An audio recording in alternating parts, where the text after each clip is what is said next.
Okay, Nick and Andy, it's coming towards the end of the domestic seasons in Europe. We have so many young American players playing across Europe in big leagues, on big teams, making a big impact as well. And I have to say, as fans of the US men's national team, as we are, and people who worked in the US soccer community for a long, long time now, it's never been better than this. We've never had this many great young players playing at these huge teams. And this is probably one of the best seasons ever for Americans abroad. So hats off to everyone to start with. But my main question, Nick, to you is, who is the US player of the season in Europe from a men's perspective? Because, like I said, let's crown the best, but we have to give a lot of props to a lot of players out there, really kind of gone from being young prospects to players that can be counted on at big teams across Europe. Yeah, I mean, just looking at the biggest teams in Italy alone, it's crazy. With Pulisic, who, I mean, spoiler alert, would be my choice, and happy to back that up. But his teammate, Yunus Musa's a decent part of what they do. McKennie talking about a new contract, rumors of a potential move to the Premier League. Tim Weah. I mean, just those are two of the biggest clubs in the world, and you have four Americans who matter to those teams. Not just like, oh, they might get in this week, but they matter to those teams. And you could make a list. I mean, the last time we did a top players in the playoff pool, or in the player pool, excuse me, it must have been 50. I think I had to go to 50 instead of 25. So a really exciting time, but hard to look past Serie A, but also simultaneously easy to, because look, even in January, you get Johnny Cardoso transferring into a La Liga team and changing their fortunes in terms of how they line up every week. So yeah, wild. It's been fun, right, Andy? Like Nick said, there's been so many Americans just prospering from great moves, and like probably the best moves for them at this time in their career. We've seen a lot over the years go to, big teams, and it hasn't quite worked out. But now it seems like the message has got out. Go and play at a maybe slightly less massive team, play week in, week out, be an impact player that really is the heart and soul of the team in a lot of these respects. And you will develop and progress the way that you should do in your career. So I think that's worth pointing out as well for a lot of these guys. Yeah, it is. It's about finding your level where you can be useful and you're wanted as well. And I think that's probably, if you kind of go down the list of all the players that Nick mentioned, certainly, and a lot more players in the player pool that are playing in Europe, I think with the exception of Gio Reyna, all of them seem to be in very, very good situations where they're either the preferred choice, or they're a big part of the squad plans, not just now, but going forward as well. And so, maybe we learned a little bit from Pulisic going to Chelsea immediately, from Serginho Dest going to Barcelona. Those were great, exciting things that happened for the U.S. men's national team fan base. Yes, that we got players on the radar of clubs like that. But I think everybody could look at those situations and say, probably not going to be the best situation, forget about 2-3 years down the road, but 6 months down the road when we're talking about playing time and then coming into national team camp with form. And I think that's the biggest thing that we've noticed from all of the moves that have happened club-wise is when these guys show up to international camp, one, they're excited and happy to be together and back with the group. But two, they're all sharp. They are all ready to go, fit 100%. And so that intensity level and the focus maybe just seems to be at an entirely different level for the U.S. men's national team whenever they're together now. And obviously we focus a lot on the Premier League and the American players in the Premier League. And Nick, we've had a couple of players, obviously Chris Richards is the main one, right? A real breakout season for him at Crystal Palace, making the most of some of the injury issues. Really suits him well that Oliver Glasner's now at Palace, playing the three at the back. Looks very comfortable in that kind of formation. And what a great season that's been for him after having to be very, very patient after making the move from Bayern Munich. Again, another player who was at a big team, wasn't getting his chance there, went out on loan in Germany. But Chris Richards has been great. Obviously, Tyler Adams at Bournemouth is just been riddled with injuries, which is so unfortunate. Came back for a bit. It's now been out for a while, but we know that he's going to be really important for them when he does get a good run of luck with injuries for Bournemouth. Anthony Robinson's been great, as always, for Fulham. Tim Ream is kind of moving towards that figurehead part of his career where he's there to help out whenever Fulham need him. And then obviously Rayner at Forest on loan hasn't really quite worked out, but he hasn't really got the minutes to prove it either. Hasn't really gotten to a good rhythm. And Matt Turner as well at Forest obviously lost his spot. So real mixed bag for the Americans in the Premier League. I mean, what do you see coming up for some of those guys? Maybe a move for some of those guys that we mentioned there, or what else do you expect? Yeah, well, obviously Matt Turner, you're expecting probably to see a move given the way things have gone. But then again, do they stay up? And if he goes down, is he the top goalkeeper who sticks around? So that'll be interesting. To me, the number one name to look at moving forward is Anthony Robinson. But that's because to me, he's the number one left back in the USMNT pool, and we're a couple years out from a World Cup, and he's 26 years old, and he is had an exceptional season. This guy who the play shifts to the left a lot with Fulham because of how dangerous he is and the way that Fulham have used their backs and their fullbacks specifically has been beneficial to his development, because it's not a team like Liverpool that can just bomb forward and maybe not have to get back immediately because of the strength of the rest of the unit. He has arguably been their most consistent player.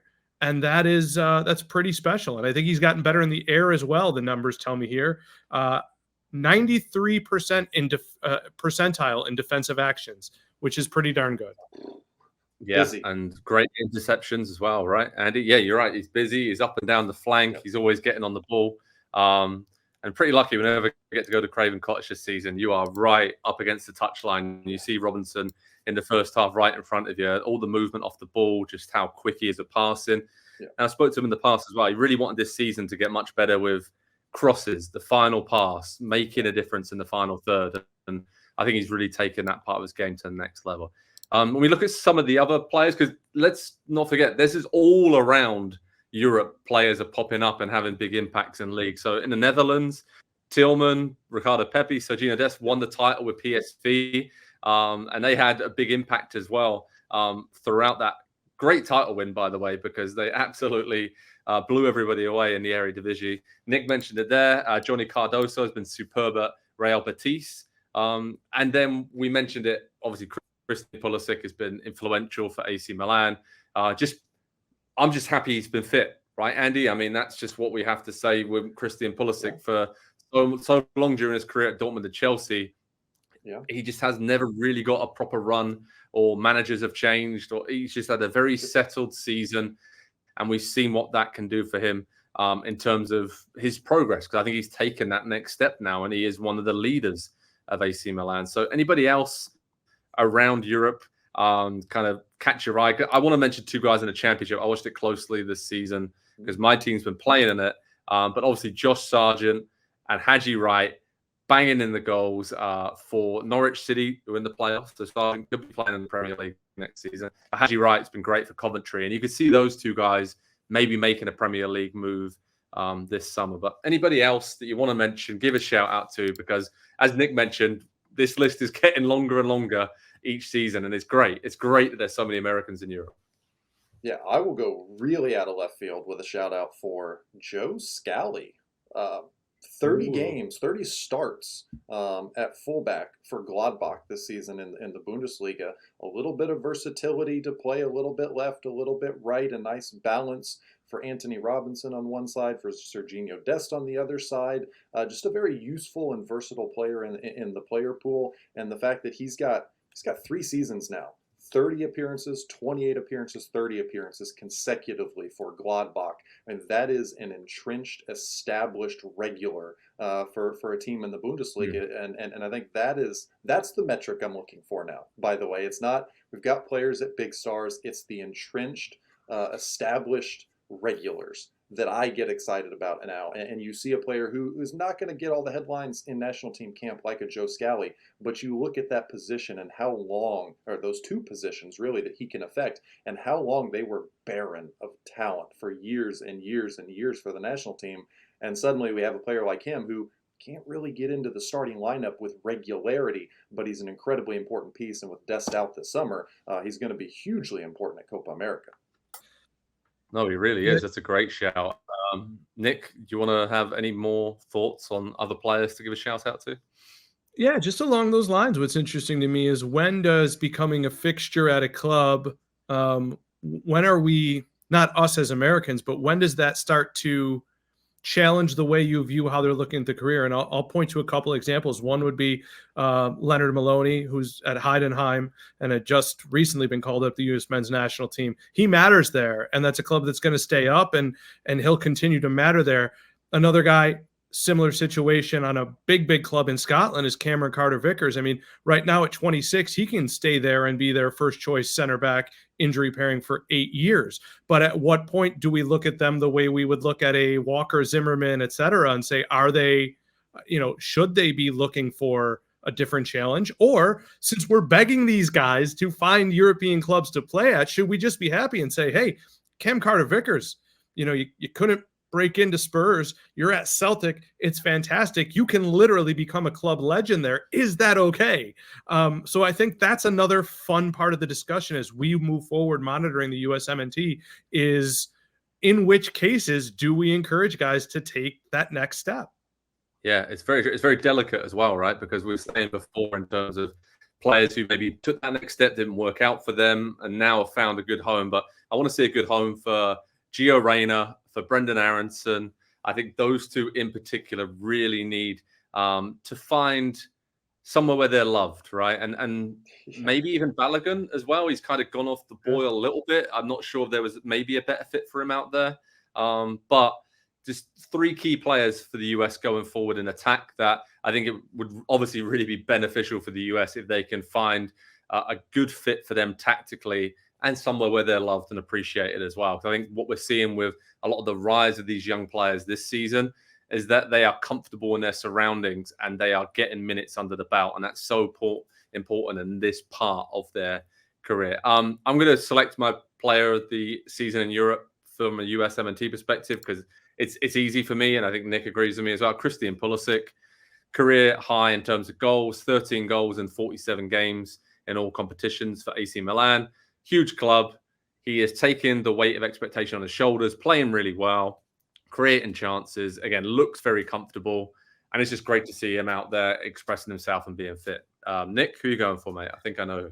Yeah, same thing. Career high in minutes, career high in games, and one assist away from a career high in assists as well. Almost, it looks like, barring injury, and of course, I hate when you say that, but he's probably going to ring up 500 more club minutes than he ever has, and that includes at Dortmund. So it's one of those things where I didn't know that was going to work out, but it certainly has. And his old boy, Olivier Giroud, has helped a bit too. Absolutely. I think that comfort level of having him and Musa and another Chelsea guy, midfielder, I'm blanking. I was going to say Beard, but yeah, Ruben Loftus-Cheek. Yeah. Andy, who you going with, mate? Yeah, I'll ultimately go with Pulisic, but I think it's pretty close with Chris Richards for a lot of the reasons that you guys got into earlier. Numbers are really good on him, defensive numbers especially. They defend a lot at Crystal Palace, so he's had a lot of opportunity to rack up some of the counting stats and everything. And I think that'll translate just fine into the national team where it's a little bit more possession and you expect the U.S., save for the likes of maybe a Copa America tournament, but certainly when we're talking about CONCACAF, to dominate and be in control of games.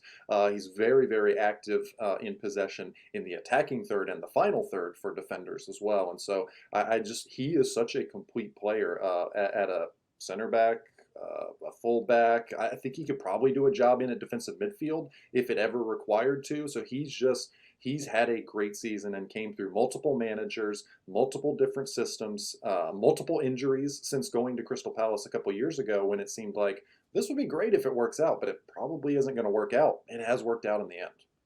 Yeah, it's been a great season for USMNT players around Europe, a real comeback season for most players. And I think it's going to be great to see them progress and develop for the US men's national team this summer in Copa America. And on Pro Soccer Talk on NBCSports.com, we'll keep you covered with all the latest news around these great players, especially around the Copa America tournament this summer. It's going to be fun to see the next step they all take at their respective clubs and, of course, for the national team too. Hi there, I'm Rebecca Lowe, studio host for NBC's coverage of the Premier League. Don't forget to hit subscribe to watch more videos all season long. And for even more Premier League content, from original series to live matches, head over to Peacock. And be sure to tune in for Premier League mornings every weekend on USA Network and on Peacock. We will see you there.